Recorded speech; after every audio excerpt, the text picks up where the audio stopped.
What we've got to do is we've got to take the distance out of the mileage. And we've got to learn to collaborate as creative people. Creativity is an addiction, but in this day and age, we are the first generation of COVID-19. We've got to come together to get people to be inspired, to be empowered, to feel like they have a need on this planet more than what we've ever needed them before. And it's going to take your creativity, my creativity. Everybody's got to come together as one. We've got to utilize the strength of creativity to move this generation forward. Unplugged, because we will always say yes to creativity. Totally uncut, because you know what? We all make mistakes. So turn it into a tool. This is Arroe Unplugged. You know, it's like being at a football game. You know, when the national anthem is wrapping up and there's a flyover, you know, with the big jets, stealth bombers and things like that. That's what it felt like this morning when I walked out into the forest. My very first step, a gorgeous hawk just flew right over us. And then when I looked up in the sky to see its flight, my eyes caught onto the deer that were standing just only inches away from me. Just standing there. Good morning, human. How you doing? I'm just sitting here eating my breakfast. Yes, you are. Yes, you are. This forest, even with the very loud crows and the distant roar of the highway, this itty-bitty piece of a dot on a map is fortified with a source of energy that just can't be redesigned and marketed at Home Depot. The hawk, I don't know if you know this or not, but I study Native American spirituality and totem animals. The hawk, it represents a message. And the word is, you're caught up in too many details. Which, I got to be honest with you, is very true. Awareness is the only true answer. Sights such as this morning, they represent one thing. Listen to the spirit guides and keepers that are walking beside you. To lead in the way that the world is trying to walk away from. You know what we're walking away from? Nobody wants to talk about COVID anymore. Hardly anybody wants to talk about politics unless you want to fight. The personal growth of your being is the most important thing that you are given every single morning that you wake up. And that first step toward the bathroom or toward the kitchen, toward wherever you want to go, is your place in the presence of now. How important is that to you?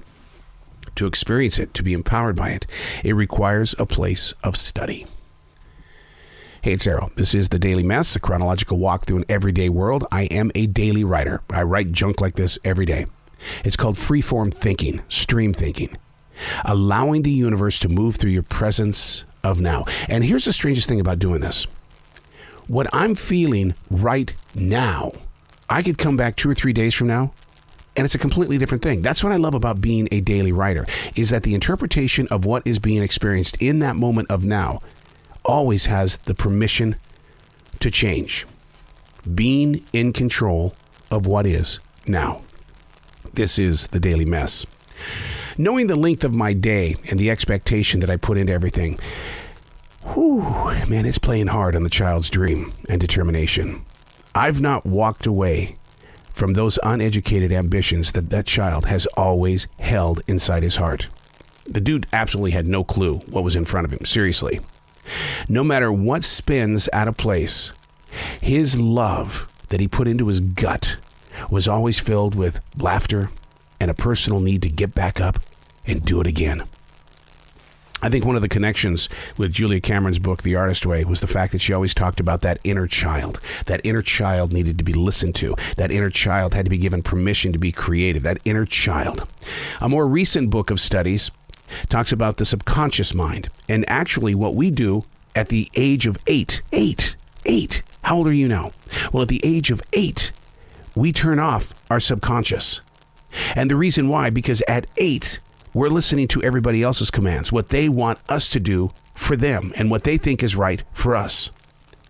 So what we do is we shut down the subconscious and the conscious mind, and we start playing along with everything else around us. Now, I'm going to be honest with you. I don't know who my 8-year-old self was. I mean, the year was 1970. I was in the 3rd grade. Wait a second. 3rd grade. That was Mrs. Stephenson. I loved chorus. I got to be in the city chorus, 3rd grade.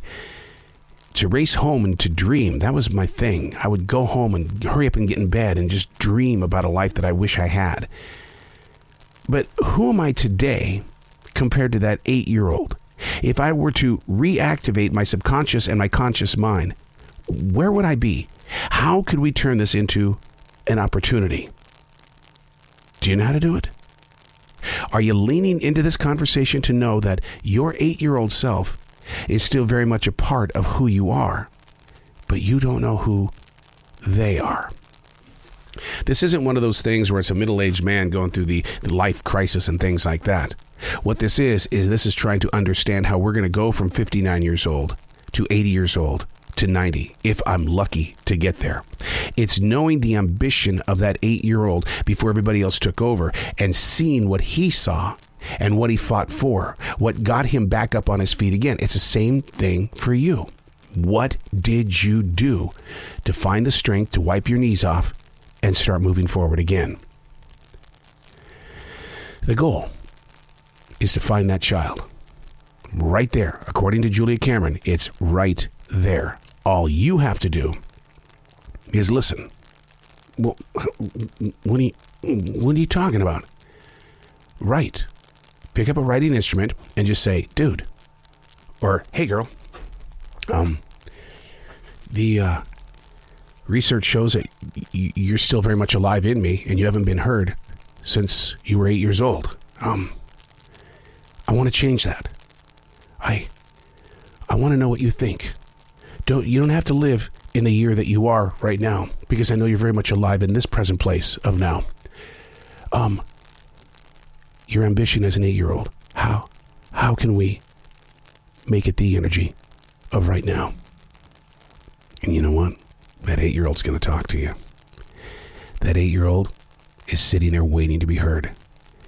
All it takes, just a simple writing instrument, and put it on a page. Don't be afraid. It's a very tough thing to bare your soul like that. But you know, once you start doing it and you start listening to the subconscious mind that you were given at birth, you're going to grow. And you're going to see things in yourself that have always been there.